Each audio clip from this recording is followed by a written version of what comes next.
আজ আমরা এই ভিডিওটিতে আলোচনা করব চাণক্য নীতি নিয়ে। 3টি সুখ যা এই ধরাধামী মানুষকে স্বর্গের অনুভূতি দেয়।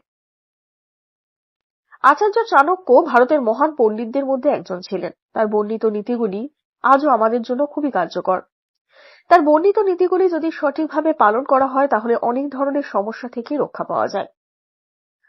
চাণক্য তার একটি নীতিতে 3টি সুখের কথা বলেছেন, যা পেলে পৃথিবীতেই স্বর্গের অনুভূতি হয়। জেনে নেওয়া যাক কোন সেই 3টি সুখ।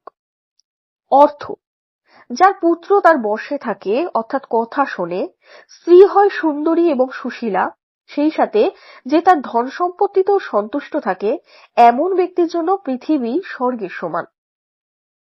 আচার্য চাণক্যের মতে বর্তমান সময় সবচেয়ে বেশি যদি কোনো কিছু সমস্যার কারণ হয় তাহলে তা হলো সন্তান। যদি কোনো ব্যক্তির সন্তান বাধ্য হয় এবং কোনো ভুল কাজ না করে তাহলে এমন ব্যক্তির জন্য এটাই সবথেকে বড় সুখ। এই সুখ পৃথিবীতে পাওয়া সমস্ত সুখের মধ্যে সর্বশ্রেষ্ঠ।